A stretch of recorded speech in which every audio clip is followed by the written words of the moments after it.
আসসালামু আলাইকুম। ফিরে এলাম মূল ধারায়, জ্বরের পাঠশালা চতুর্থ সিরিজে। কথা হবে জ্বর হলে ডাক্তার ছাড়া আপনি কি ঔষধ খাবেন,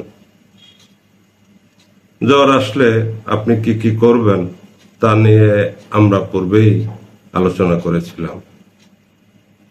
জ্বরে কষ্ট লাঘবের জন্য ডাক্তার ছাড়া আমরা হরহামেশাই যে ঔষধ খেয়ে থাকি তার নাম প্যারাসিটামল, যাকে আমরা চিনি নাপা, এইস, ফাস্ট, রেনোভা ইত্যাদি কত কি।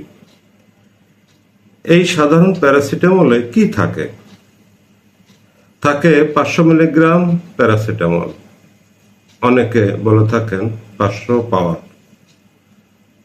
জন্ম থেকে এর কাজ কি? জ্বর এবং ব্যথা নিবারণ, অর্থাৎ অল্প কিছু ক্ষেত্র ছাড়া সকল ব্যথা বেদনা কমাতেও তার ভূমিকা আছে, একমাত্র মনের ব্যথা ছাড়া। তার মানে জ্বরের সাথে মৃদু শরীর ব্যথা, মাথা ব্যথায় এ ঔষধে বাজিমাত। এখন প্রশ্ন, কতটা খেতে হবে? পুঁথিপুস্তক অনুযায়ী একজন পূর্ণ বয়স্ক স্বাভাবিক গড়নের মানুষ 24 ঘন্টায় 500 মিলিগ্রামের 8টি ট্যাবলেট খেতে পারেন সর্বোচ্চ, যা আবার 6 থেকে 8 ঘন্টা পর পর ভাগ করে খেতে হয়।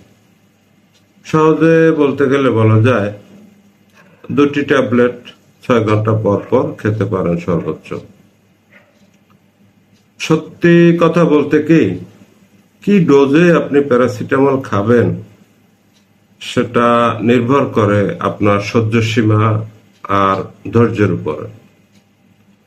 আমি অনেককে দেখেছি 102, 103 জ্বর নিয়ে দিব্যি আছেন, কোনো দৌড়ঝাঁপ নেই। আবার অনেকে 100 জ্বর নিয়েও একেবারে হইচই। মনে রাখবেন, মূল রোগ প্যারাসিটামলে সারবে না, সে শুধু আপনাকে তাপমাত্রা এবং ব্যথা কমিয়ে একটু আরাম দেবে।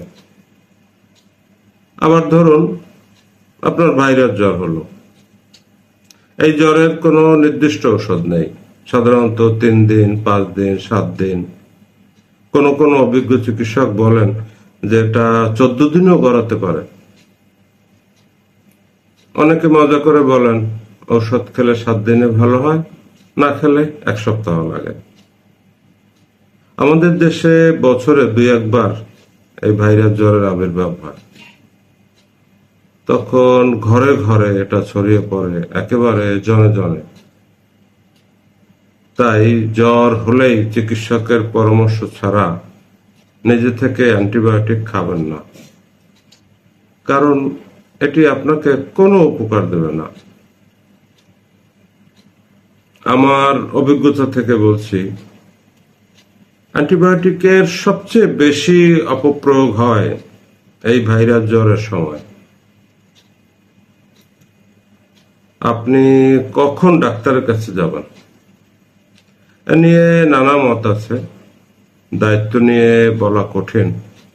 তবে অধিকাংশ বিশেষজ্ঞ চিকিৎসকগণ সর্বোচ্চ 72 ঘন্টা অর্থাৎ 3 দিন নিয়ম মেনে বাড়িতে যত্ন নিয়ে অপেক্ষা করতে বলেন।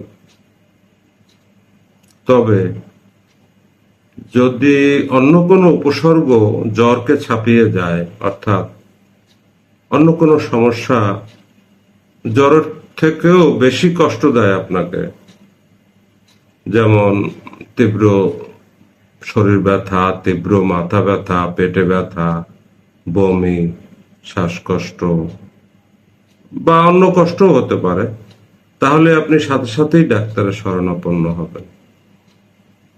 আজ এ পর্যন্তই। আগামী পর্বে প্যারাসিটামলের আরো নানা রূপ নিয়ে কথা হবে। ফলো বাটনটি প্রেস করে রাখুন, সময় মতো আপনাকে মনে করিয়ে দেবে। আল্লাহ হাফেজ।